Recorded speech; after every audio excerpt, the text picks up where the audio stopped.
Hello, this is Robin. നമ്മളിന്ന് പോകുന്നത് learn English വേർഡ്സിന്റെ 28-ാം ഭാഗത്തിലേക്കാണ്. മുൻപുള്ള ഭാഗങ്ങൾ കാണാത്തവരുണ്ടെങ്കിൽ ഇന്നത്തെ വീഡിയോയുടെ ഡിസ്ക്രിപ്ഷൻ ചെക്ക് ചെയ്ത് നോക്കുക. ഇംഗ്ലീഷ് വേർഡ്സ് പ്ലേലിസ്റ്റിന്റെ ലിങ്ക് അവിടെ കൊടുത്തിട്ടുണ്ട്. ആ ലിങ്കിൽ ക്ലിക്ക് ചെയ്താൽ നിങ്ങൾക്ക് പാർട്ട് 1 തൊട്ട് കാണാൻ സാധിക്കും. ശ്രദ്ധിക്കുക, ലേൺ ഇംഗ്ലീഷ് വേർഡ്സിൽ നമ്മൾ പഠിക്കാൻ പോകുന്നത് ഇംഗ്ലീഷ് വാക്കുകളും അതിൻ്റെ മലയാളം അർത്ഥങ്ങളും മാത്രമല്ല, റിയൽ ലൈഫ് സെൻറ്റൻസ് യൂസേജസ് ആണ്. നിങ്ങളിൽ പലർക്കും ഇംഗ്ലീഷിൽ സംസാരിക്കാൻ ശ്രമിക്കുമ്പോൾ റൈറ്റ് ടൈമിൽ റൈറ്റ് വേർഡ്സ് കിട്ടാറില്ല, അല്ലേ? You don't get the right words at the right time. ഈ വാക്കുകൾ നിങ്ങൾക്കറിയാം, നിങ്ങളുടെ മനസ്സിലുണ്ട്. സംസാരിക്കാൻ ശ്രമിക്കുമ്പോൾ ആ വേർഡ്സ് റൈറ്റ് ടൈമിൽ മനസ്സിൽ വരില്ല, അല്ല കുറച്ച് ഡിലേ ഉണ്ടാവും. എന്തുകൊണ്ടാണ് ഇങ്ങനെ സംഭവിക്കുന്നത്? നിങ്ങൾ വേർഡ്സ് അതിൻ്റെ മീനിങ്സ് കാണാതെ പഠിച്ചു, എക്സാം പാസ്സായി, പരീക്ഷയ്ക്കൊക്കെ പഠിച്ചത്, പക്ഷേ അത് ആപ്ലിക്കേഷൻ ലെവലിൽ പഠിച്ചിട്ടില്ല. അതുകൊണ്ട് തന്നെ നമുക്കത് സെൻറ്റൻസ് യൂസേജ് കിട്ടുന്നില്ല. സെൻറ്റൻസ് യൂസേജ് എന്ന് ഉദ്ദേശിക്കുന്നത് നിങ്ങളുടെ real life situation based sentences ആണ് തരുന്നത്. ഈ സെൻറ്റൻസസ് നിങ്ങൾ പ്രാക്ടീസ് ചെയ്യുകയാണെങ്കിൽ മിക്കപ്പോഴും നിങ്ങൾക്ക് റൈറ്റ് വേർഡ്സ് റൈറ്റ് ടൈമിൽ കിട്ടുന്നതാണ്. അപ്പോൾ നിങ്ങൾക്ക് മനസ്സിലായെന്ന് വിചാരിക്കുന്നു നമ്മൾ എന്താണ് ഈ ലേൺ ഇംഗ്ലീഷ് വേർഡ്സ് പ്ലേലിസ്റ്റിലെ ട്രെയിനിങ് സെഷൻസിൻ്റെ ഒബ്ജക്റ്റീവ് എന്താണെന്ന് നിങ്ങൾക്ക് മനസ്സിലായെന്ന് വിചാരിക്കുന്നു. റൈറ്റ് ടൈമിൽ റൈറ്റ് വേർഡ്സ് കിട്ടണം, ഒരാവശ്യമുള്ളപ്പോൾ വാക്ക് നമ്മുടെ മനസ്സിൽ വരണം. റൈറ്റിംഗ് ഓർ സ്പീക്കിംഗ് വേർഡ്സ് ഒരിക്കലും ബ്ലോക്ക് വരരുത്. നിങ്ങളുടെ കയ്യിൽ ഇതിനു വേണ്ടി ഒരു നോട്ട്ബുക്ക് മാറ്റി വെച്ചാൽ നല്ലതാണ്. വേർഡ്സ് അതിൻ്റെ മീനിങ്സ് കുറച്ച് സെൻറ്റൻസ് യൂസേജസ് എങ്കിൽ നിങ്ങൾ നോട്ട് ഡൗൺ ചെയ്യുക. അതുപോലെ തന്നെ ഇന്നത്തെ ട്രെയിനിങ് സെഷൻ അറ്റൻഡ് ചെയ്ത് കഴിയുമ്പോൾ നിങ്ങൾക്ക് കമൻറ്റ് സെഷനിൽ നിങ്ങൾക്ക് കമൻസ് ആയിട്ട് ഇന്ന് പഠിച്ച സെൻറ്റൻസ് യൂസേജസ് 1-2 എങ്കിലും മെൻഷൻ ചെയ്യുകയാണെങ്കിൽ, എഴുതുകയാണെങ്കിൽ അത് ഈ വീഡിയോ കാണുന്ന എല്ലാ വ്യൂവേഴ്സിനും അത് വളരെ ഇൻസ്പയറിംഗ് ആയിരിക്കും. So let's get started. നമുക്ക് ആദ്യത്തെ വാക്ക് എന്താണെന്ന് നോക്കാം. നമ്മൾ ഇന്ന് ആദ്യമായിട്ട് പഠിക്കാൻ പോകുന്ന വാക്കാണ് innovate. Innovate, please listen to the pronunciation. We pronounce it as innovate. Innovate ഇതൊരു വെർബാണ്. എന്താ അർത്ഥം വരുന്നത്? ഇത്രയും അർത്ഥങ്ങൾ വരുന്നുണ്ട്. നവീനമാക്കുക, എന്തെങ്കിലും കാര്യം നവീനമാക്കുക, നവീകരിക്കുക. ഓക്കെ, നവീകരിക്കുക, പുതുതായി ഉണ്ടാക്കുക, എന്തെങ്കിലും പുതിയതായിട്ട് ഉണ്ടാക്കുക, നവീകരിക്കുക, നവീനമാക്കുക. ഓക്കെ, സോ ഇന്നോവേറ്റ് എന്ന വാക്കിൻ്റെ അർത്ഥം നിങ്ങൾ മനസ്സിലായെന്ന് വിചാരിക്കുന്നു. ഇതൊരു വെർബാണ്. അതിൻ്റെ റിലേറ്റഡ് വേർഡ് വരുന്നുള്ളൂ, അത് ഞാൻ പറയാം. അതിന് മുമ്പ് ഇതിൻ്റെ 3 വേർബ് ഫോംസ് അറിഞ്ഞിരിക്കണം.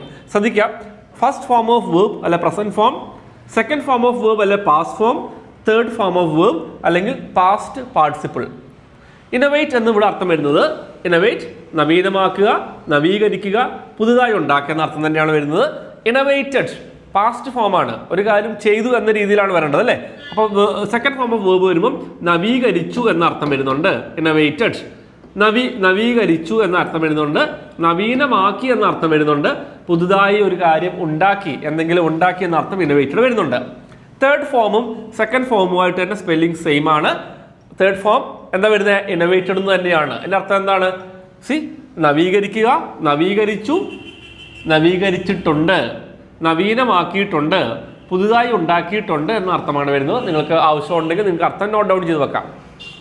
റിലേറ്റഡ് വേർഡ്സ് ശ്രദ്ധിക്കുക. റിലേറ്റഡ് വേർഡ്സിൽ ഫസ്റ്റ് വൺ വരുന്നത് ഇന്നോവേറ്റീവ്. ഇന്നോവേറ്റീവ് എന്ന് പറഞ്ഞൊരു അഡ്ജക്റ്റീവാണ്, വിശേഷണമാണ്. നൂതനമായ, പുതിയതായ എന്ന അർത്ഥമാണ് വരുന്നത്. സോ നമുക്ക് ഇന്നോവേറ്റ് എന്ന വാക്ക് വെച്ചുള്ള സെൻറ്റൻസ് യൂസേജസ് നോക്കാം. First one, there is immense pressure on the employees to innovate new mobile applications. ഒരു മൊബൈൽ ആപ്ലിക്കേഷൻ ഡെവലപ്മെൻറ്റ് കമ്പനിയാണ്, അവിടുത്തെ എംപ്ലോയീസിനെ പറ്റിയാണ് പറയുന്നത്. അവരുടെ വലിയ പ്രഷറുണ്ട്. ഇമേഴ്സ് പ്രഷർ മീൻസ് വളരെ വലുതായിട്ടുള്ള പ്രഷർ, ബിഗ് പ്രഷറുണ്ട്. എന്ത്? പുതിയ മൊബൈൽ ആപ്ലിക്കേഷൻസ് നമുക്ക് ഉണ്ടാക്കാൻ, പുതിയതായിട്ടുള്ള ആപ്ലിക്കേഷൻസ് ഇന്നോവേറ്റീവായിട്ട് അത് ഇന്നോവേറ്റ് ചെയ്യാൻ, ഉണ്ടാക്കാൻ എന്നാണ് പുതിയതായി ഉണ്ടാക്കുന്ന അർത്ഥമാണ് ഇവിടെ വരുന്നത്. The objective of that seminar was to inspire young people innovate products which are recyclable. ഇപ്പോൾ ഒരു സെമിനാർ നടന്നിരുന്നു. ആ സെമിനാറിൻ്റെ ഒബ്ജക്റ്റീവ് എന്തായിരുന്നു, ലക്ഷ്യം എന്തായിരുന്നു? യങ് പ്രൊഫഷണൽസിനെ പുതിയതായിട്ടുള്ള റീസൈക്ലബിൾ ആയിട്ടുള്ള പുതിയ പ്രൊഡക്ട്സ് ഡെവലപ്പ് ചെയ്യാൻ, ഇൻസ്പയർ ചെയ്യാൻ. The new startup is an innovative company which connects several products and services to rural people. The new startup is an innovative company which connects several products and services to the rural people.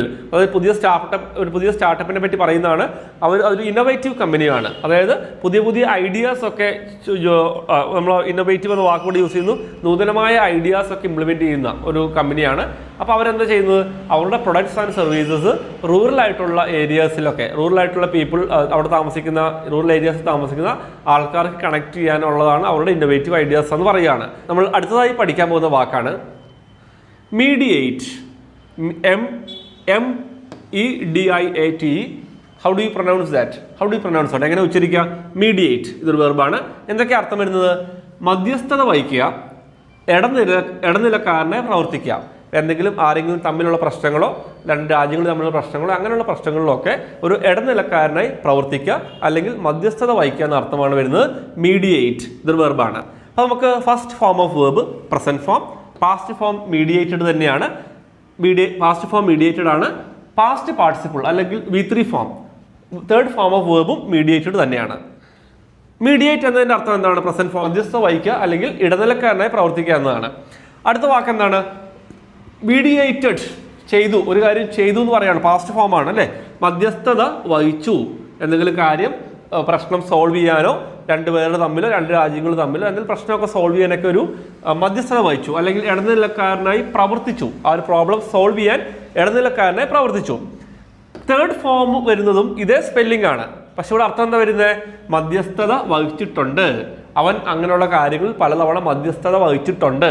അപ്പം അത് perfect ടെൻസിലേക്കാണ് വരിക. അത് okay, ഇടനിലക്കാരനായി പ്രവർത്തിച്ചിട്ടുണ്ട് എന്ന അർത്ഥമാണ് വരുന്നത്. അപ്പോൾ നമുക്ക് ഇനി അതിൻ്റെ റിലേറ്റഡ് വേർഡ്സ് നോക്കാം. മീഡിയേറ്റർ എന്തായിരിക്കും അർത്ഥം? മീഡിയേറ്റർ മധ്യസ്ഥൻ അല്ലെ ഇടനിലക്കാരൻ.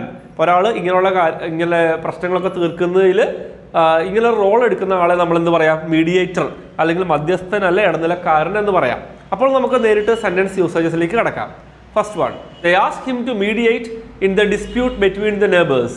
They asked him to mediate in the dispute between the neighbors. അതായത് അയൽക്കാർ തമ്മിൽ ഒരു വാക്ക് തർക്കമുണ്ട്, ഒരു വഴക്കുണ്ട്, അതിനിടയിൽ മധ്യസ്ഥത വഹിക്കാൻ, മീഡിയേറ്റ് ചെയ്യാൻ, അതിനെതിരെ മധ്യസ്ഥത വഹിക്കാൻ അല്ലെങ്കിൽ ഒരു ഇടനിലക്കാരനെ പ്രവർത്തിക്കാൻ അവർ അവനോട് ആവശ്യപ്പെട്ടു.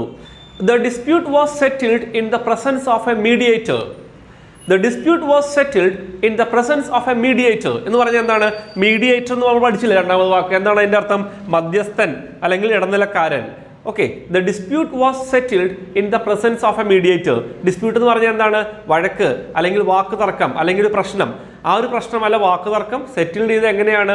ഒരു മധ്യസ്ഥന്റെ പ്രസൻസിലാണ്, ഒരു മീഡിയേറ്ററിന്റെ പ്രസൻസിലാണ്. അപ്പോൾ അത് മീഡിയേറ്ററിന്റെ പ്രസൻസിലാണ് പ്രശ്നം പരിഹരിച്ചത് അല്ലെങ്കിൽ വഴക്ക് തീർത്തത്, ഡിസ്പ്യൂട്ട് സെറ്റിൽ ചെയ്തത്. The dispute was settled in the presence of a mediator. MEDIATOR എന്നാണ് ഇവിടെ വരുന്നത്.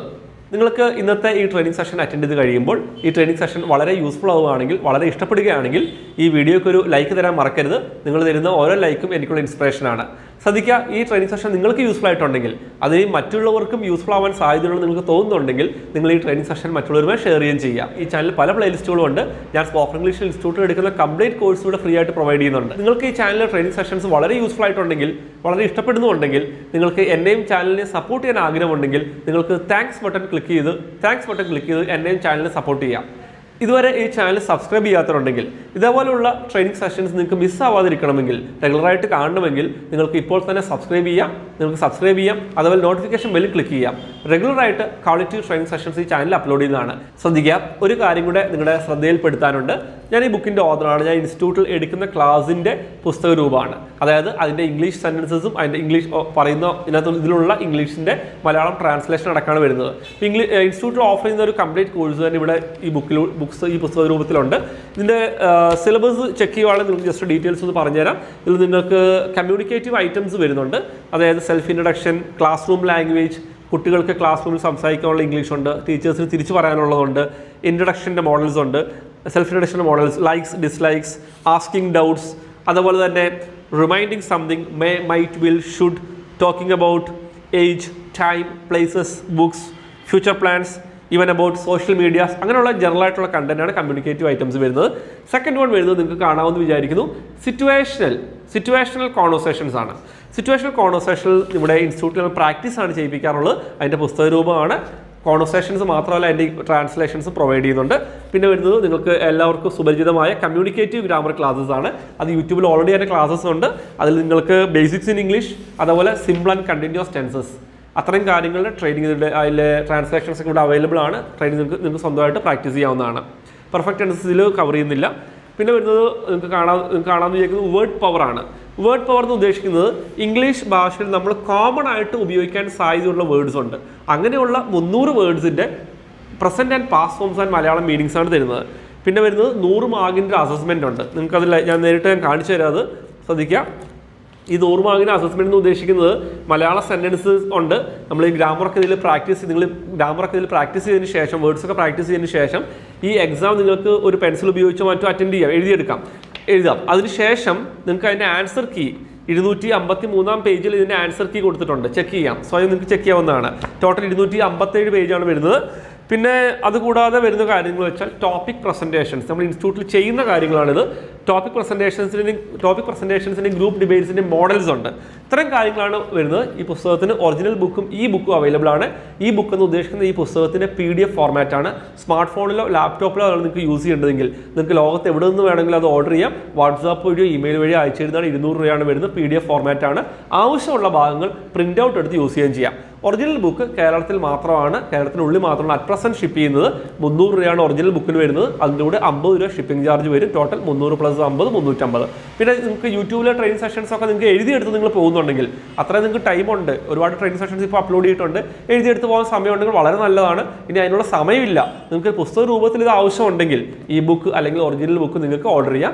സ്ക്രീനിൽ കാണുന്ന നമ്പർ നിങ്ങൾക്ക് എന്നെ കോൺടാക്ട് ചെയ്യാം. അതിൻ്റെ ഡീറ്റെയിൽസ് ഞാൻ പ്രൊവൈഡ് ചെയ്യുന്നതാണ്. So let's get back to the portion. നമ്മൾ പഠിച്ചുകൊണ്ടിരുന്നത് എന്തായിരുന്നു? മീഡിയേറ്റ് എന്ന വാക്കായിരുന്നു അല്ലേ? മധ്യസ്ഥത വഹിക്കുക, ഇടനിലക്കാരനെ പ്രവർത്തിക്കുക. മീഡിയേറ്റർ എന്ന വാക്കും പഠിച്ചു, മധ്യസ്ഥൻ, ഇടനിലക്കാരൻ. നമ്മൾ ഇന്ന് പഠിക്കാൻ പോകുന്ന മൂന്നാമത്തെ വാക്കാണ് reconcile. So how do you pronounce this? എങ്ങനെ ഉച്ചരിക്കുന്നത്? RECONCILE. റിക്കൺസൈൽ ഇതൊരു വെർബാണ്. എന്താണ് അർത്ഥം വരുന്നത്? ഇണക്കുക, ചേർച്ചയാക്കുക, തർക്കങ്ങളൊക്കെ പറഞ്ഞൊതുക്കുക. ഓക്കെ, ഇണക്കുക, ചേർച്ചയാക്കുക, തർക്കം പറഞ്ഞൊതുക്കുക. റിക്കൺസൈൽ. ശ്രദ്ധിക്കുക, ഉച്ചാരണങ്ങൾ നിങ്ങൾക്ക് വേണമെങ്കിൽ മലയാളത്തിൽ എഴുതി വെക്കുക. റിക്കൺസൈൽ. റിലേറ്റഡ് വേർഡാണ് റീകൺസീലിയേഷൻ. ഇതൊരു നൗണാണ്. എന്താ അർത്ഥം? ഒത്തുതീർപ്പ് അല്ലെ യോജിപ്പ് എന്ന മലയാളം വാക്കുകൾക്കുള്ള ഇംഗ്ലീഷ് വേർഡാണ് റീകൺസീലിയേഷൻ. സെന്റൻസ് യൂസേജസിലേക്ക് കടക്കാം. First one, it took years of effort for the reconciliation. അവരുടെ തമ്മിലുള്ള പ്രശ്നങ്ങൾ ഒത്തുതീർപ്പാവാൻ അല്ലെങ്കിൽ അവരുടെ ഒത്തുതീർപ്പുണ്ടാവാൻ ഒരുപാട് വർഷത്തെ ശ്രമം ഉണ്ടായി, ഒരുപാട് വർഷത്തെ എഫേർട്സ് എടുത്തതിന്. They couldn't reconcile their difference in opinion. അതായത് രണ്ടുപേർ തമ്മിൽ ഒരു അഭിപ്രായ വ്യത്യാസമുണ്ട്. അതിൽ യോജിപ്പിലെത്താൻ അവർക്ക് സാധിച്ചില്ല. അതായത് രണ്ടുപേർ തമ്മിലുള്ള അഭിപ്രായ വ്യത്യാസം സംസാരിച്ച് തീർത്തില്ല. അതിൽ യോജിപ്പിലെത്താൻ, അതിൽ ഒരു പ്രശ്നം പറഞ്ഞൊതുക്കാൻ, ഒരു അഭിപ്രായ വ്യത്യാസം പറഞ്ഞൊതുക്കാൻ അവർക്ക് സാധിച്ചില്ല. അപ്പോൾ learn English words part 28 complete ആയി കഴിഞ്ഞു. അപ്പോൾ ഇന്നത്തെ ട്രെയിനിങ് സെഷനിൽ 3 വേർഡ്സ് പഠിച്ചിട്ടുണ്ട്, മൾട്ടിപ്പിൾ സെന്റൻസ് യൂസേജസ് പഠിച്ചിട്ടുണ്ട്. അതുതന്നെ ഞാൻ നേരത്തെ പറഞ്ഞാൽ ഓർമ്മിപ്പിക്കുകയാണ്. നിങ്ങൾക്ക് ഇന്നത്തെ ട്രെയിനിങ് സെഷനെ പറ്റിയുള്ള നിങ്ങളുടെ feedback, beat positive or negative, positive feedback ആയാലും നെഗറ്റീവ് ഫീഡ്ബാക്ക് ആയാലും നിങ്ങൾ കമൻറ്റ് ചെയ്യുക. അങ്ങനെയാണെങ്കിൽ മാത്രം എന്തെങ്കിലും നെഗറ്റീവ് ഉണ്ടെങ്കിൽ നെഗറ്റീവ് കമൻറ്റ്സ് നിങ്ങൾ എഴുതിയാൽ പോലും അതിൽ എന്തെങ്കിലും ഞാൻ ഇമ്പ്രൂവ് ചെയ്യേണ്ടതുണ്ട്, കൂടുതൽ ഞാൻ എക്സ്പ്ലെയിൻ ചെയ്യേണ്ടതുണ്ടെങ്കിൽ നിങ്ങൾക്ക് പറയാം. അതല്ല നിങ്ങൾക്ക് വളരെ യൂസ്ഫുൾ ആയിട്ടുണ്ടെങ്കിൽ അത് മെൻഷൻ ചെയ്യാം. അതെനിക്ക് വളരെ ഇൻസ്പയറിംഗ് ആണ്. ശ്രദ്ധിക്കുക, ഇന്ന് നമ്മൾ ഒരുപാട് യൂസേജസ് പഠിച്ചു. 3 വാക്കുകളുടെ അർത്ഥങ്ങളും പല യൂസേജസ് പഠിച്ചു അല്ലേ? സെന്റൻസ് യൂസേജസ് പഠിച്ചു. അതിൽ 1-2 അല്ലെങ്കിൽ 1-2 യൂസേജസ് എങ്കിലും നിങ്ങൾ സെന്റൻസ് യൂസേജസ് നിങ്ങൾക്ക് അത് പഠിച്ച യൂസേജ് തന്നെ കമന്റ്സിൽ അത് എഴുതുകയാണെങ്കിൽ അത് ഈ വീഡിയോ കാണുന്ന, ഈ ട്രെയിനിങ് സെഷൻ അറ്റൻഡ് ചെയ്യുന്ന എല്ലാ വ്യൂവേഴ്സിനും അത് വളരെ ഇൻസ്പയറിംഗ് ആയിരിക്കും. So that's all for today. I will be back with the next training session soon. By.